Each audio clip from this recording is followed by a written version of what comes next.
नमस्कार। आज हम बात करेंगे हाइटस हर्निया के बारे में।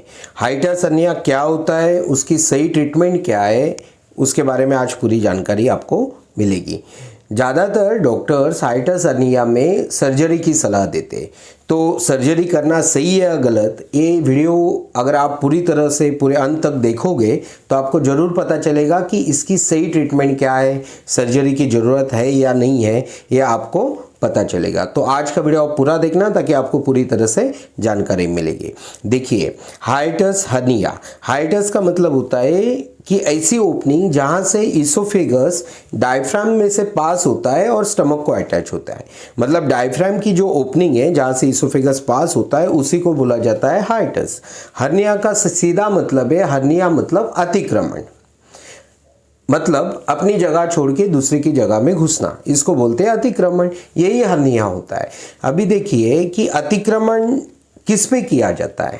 आप अगर समाज में देखोगे तो अतिक्रमण किस पे होता है? जो निर्बल होता है, जो कमजोर होता है, उसी पे अतिक्रमण करता है। और करने वाला कौन होता है? जो बलवान होता है। ओके, मतलब कोई बलवान कमजोर के ऊपर ही अतिक्रमण करता है। तो वैसे ही अपने शरीर में डायफ्राम जो है, डायफ्राम कमजोर होता है, उस वजह से स्टमक उस पे अतिक्रमण करता है और इसी को बोला जाता है हाइटस हर्निया। मतलब स्टमक का जो अपर पार्ट है या जहां पे इसोफेगस और स्टमक अटैच होता है, वो जो पार्ट है वो हाइटल ओपनिंग में से जब ऊपर की ओर छाती में चला जाता है, डायफ्राम से, डायफ्रामेटिक जो ओपनिंग है उसमें से ऊपर जाता है, इसी को बोला जाता है हाइटस हर्निया। अभी देखिए, मैंने बोला कि डायफ्राम कमजोर है, बलवान कौन है? स्टमक है। ठीक है, अभी स्टमक बलवान क्यों है या फिर स्टमक को नीचे से कौन पुश कर रहा है, उसके बारे में हम थोड़ी देर में बात करेंगे। अभी पहले बात करते हैं कि डायफ्राम कमजोर क्यों है। आपने सुना होगा कि अपने गली में कुत्ता भी शेर होता है। ये कहावत बहुत प्रचलित है। इसका सीधा मतलब है कि कोई व्यक्ति अपने घर में हमेशा बलवान महसूस करता है, हालांकि जब वो दूसरे के घर में जाता है तब वो खुद को कमजोर महसूस करता है। वही स्टोरी अपने शरीर में होती है कि डायफ्राम का जो घर है, डायफ्राम का घर क्या है कि उसकी सही पोजीशन, अगर वो उसकी सही पोजीशन में है तो वो बलवान होगा, अगर उसकी पोजीशन गलत है तो कमजोर होगा। सीधी सी बात है। अभी डायफ्राम कमजोर क्यों हुआ है? इसकी सही मतलब उसकी पोजीशन गलत है। अभी उसकी पोजीशन गलत क्यों है? क्योंकि ये जो रिब केज है, ये रिब केज जब उसकी सही पोजीशन में नहीं रहेगा तब जाके डायफ्राम कमजोर होता है। और फिर आप सभी ने एसिड रिफ्लक्स के वीडियो में देखा ही है कि डायफ्राम से ही वो स्फिंक्टर बनता है, और स्फिंक्टर कमजोर होने के कारण वो जो ओपनिंग है वहां से स्टमक का कुछ पार्ट ऊपर आता है, इसी को हाइटस हर्निया बोला जाता है। मतलब आप यहां तक समझ गए होंगे कि डायफ्राम कमजोर क्यों हुआ। इसकी सीधा मतलब है क्योंकि वो उसकी डायफ्रामेटिक ब्रीदिंग करने के लिए सही पोजीशन पे नहीं है।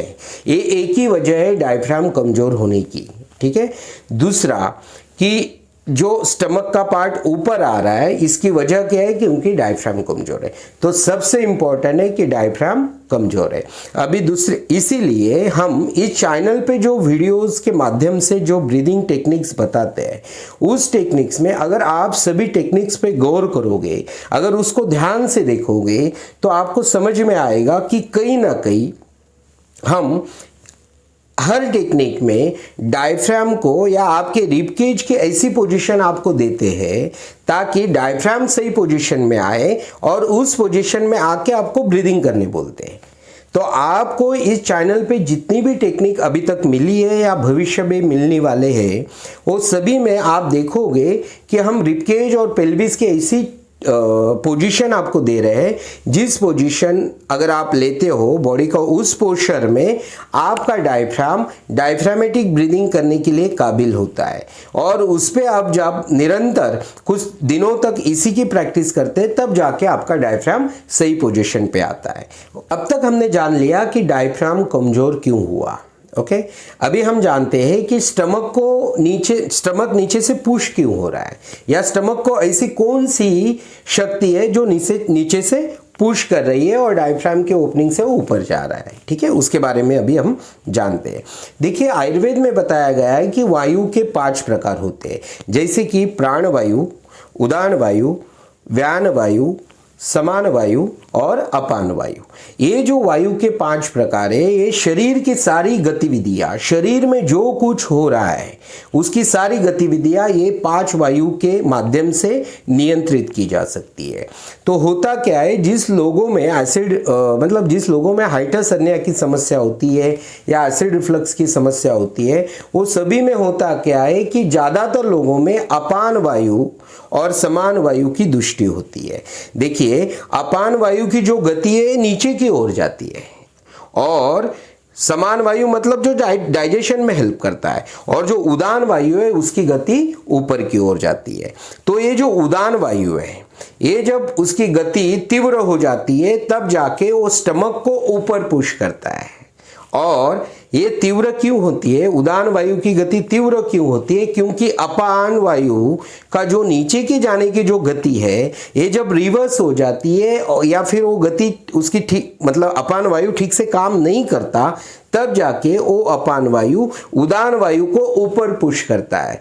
तब जाके उदान वायु को और गति प्राप्त होती है और उसी गति के माध्यम से स्टमक ऊपर पुश होता है।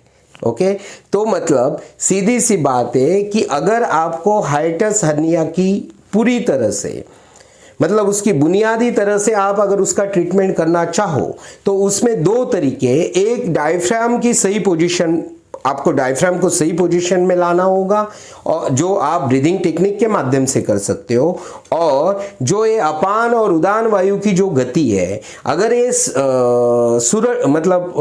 क्या बोलते ठीक हो जाए या उसकी नॉर्मल गति प्राप्त हो जाए, तब जाके स्टमक भी उसकी जगह पे रहेगा, पाचन क्रिया भी सही से होगी, जो मल विसर्जन की क्रिया है, मूत्र विसर्जन की क्रिया, ये भी सही से होगी, और ये सब चीज़ें जब ठीक हो जाएगी तब अपने आप जो उदान वायु को ऊपर की गति प्राप्त हुई है वो भी ठीक हो जाएगी, और फिर स्टमक को नीचे से जो प्रेशर मिल रहा है वायु का, उदान वायु का जो प्रेशर है नीचे से, वो नहीं रहेगा और फिर स्टमक नीचे से पुश नहीं होगा, तो अपने आप डायफ्राम पे प्रेशर नहीं आएगा, तो अपने आप जो हाइटस हर्निया की बीमारी ये ठीक हो जाएगी। तो ये जो दोनों तरीके से हाइटस हर्निया आप पूरी तरह से ठीक कर सकते हो। देखिए, हाइटस हर्निया में जो मुख्य तौर पे जो 2 प्रकार बताए गए, हाइटस हर्निया के जो 2 प्रकार है, उसमें एक है sliding hernia, sliding hiatus hernia, और दूसरा है रोलिंग हाइटस हर्निया। ये जो 2 मुख्य प्रकार है, उसमें अगर आप देखोगे स्लाइडिंग ये जो प्रकार है, ये ज़्यादातर मतलब लगभग 90 to 95% लोगों में स्लाइडिंग हाइटस हर्निया ही होता है, और कुछ 5-10% लोग हैं जिसमें रोलिंग हाइटस हर्निया होता है। अभी दोनों के बारे में थोड़ी सी आपको जानकारी देता हूँ। स्लाइडिंग हाइटस हर्निया का सीधा मतलब है स्लाइडिंग, आपके सबके घर में स्लाइडिंग होगी, स्लाइडिंग विंडो जिसको बोला जाता है, मतलब जो स्लाइड हो रही है, जो ऐसी जाती है फिर रिवर्स आती है, ऐसी जाती है फिर रिवर्स आती है। सेम थिंग आपके बॉडी में होती है कि आपका जो इसोफेगस है ये स्टमक को जहाँ अटैच होता है, ओके, उतना ही पार्ट जब हाइटस ओपनिंग में से ऊपर आएगा, मतलब चेस्ट के रीजन में आएगा, और फिर कुछ टाइम तक आएगा फिर नीचे चला जाएगा, कुछ टाइम तक आएगा फिर नीचे चला जाएगा। ये ज़्यादातर लोगों में इसी प्रकार का हाइटस हर्निया होता है। अभी देखिए, आपकी खुद की बॉडी उसको नीचे लेके जाने की कोशिश कर रही है, समझ रहे हैं आप बात को। अगर आपकी खुद की बॉडी उसको बार बार नीचे लेके जाने की कोशिश कर रही है, इसका सीधा मतलब है अगर आप शरीर को थोड़ा भी सहाय्य करते हो, थोड़ी भी हेल्प करते हो, तो परमानेंट नीचे जा सकता है, ताकि वो बार बार ऊपर ना आए, सीधी सी बात। और ये 90 to 95% लोगों में यही हर्निया होता है। और रोलिंग जो हर्निया होता है उसमें होता क्या है, स्टमक का जो अपर पार्ट है ये वो ओपनिंग में से ऊपर आ जाता है। ये कब होगा, सीधी सी बात है, जब हाइटल ओपनिंग इतनी वीक हो जाएगी, जब स्पिंटर इतना वीक हो जाएगा, वो जितना ज़्यादा वीक होते जाएगा उतना स्टमक का पार्ट ऊपर आएगा। कुछ लोगों में कि हाइटस हर्निया का एक तीसरा प्रकार देखा जाता है कि ये बहुत रेयर है, मतलब बहुत कम लोगों में पाया जाता है, लेकिन ऐसा होता है। क्या होता है कि जो स्फिंक्टर है ये इतना वीक हो जाता है कि उसके वीकनेस के कारण स्टमक का पार्ट तो ऊपर जाता ही है, छाती में स्टमक का अपर पार्ट तो जाता ही है, लेकिन उसके साथ साथ जो एब्डोमिनल कंटेंट्स है जैसे कि इंटेस्टाइन वगैरह है ये भी उसके साथ चले जाते हैं, और फिर ये बहुत भयंकर स्थिति रहती है। ये बहुत कम लोगों में पाई जाती है। ये स्थिति तभी आ सकती है जब आप जो पहले वाला हर्निया है ना, मतलब स्लाइडिंग है, मतलब फर्स्ट जो स्टेजेस है उस पर आप जब इग्नोर करोगे, जब आप उसको इग्नोर करते हो तभी ये स्थिति प्राप्त हो सकती है। तो बोलने का मतलब यही है कि आपको अगर थोड़ी भी दिक्कत है तो उसी वक्त आपको उसकी सही चिकित्सा कर लेनी चाहिए। जैसे ब्रीदिंग टेक्निक से, आयुर्वेदिक मेडिसिन है, इसके सहारे उसको ठीक कर लेना चाहिए, तब जाके आगे की स्थिति ना आए। अगर आपको आज का वीडियो पसंद आया होगा, लगता है कि ये लोगों के काम में आ सकता है, तो इस वीडियो को ज़्यादा से ज़्यादा शेयर करना, ऐसी वीडियोस देखने के लिए चैनल को सब्सक्राइब करना। आपने आज का वीडियो देखा इसके लिए आपका बहुत बहुत धन्यवाद।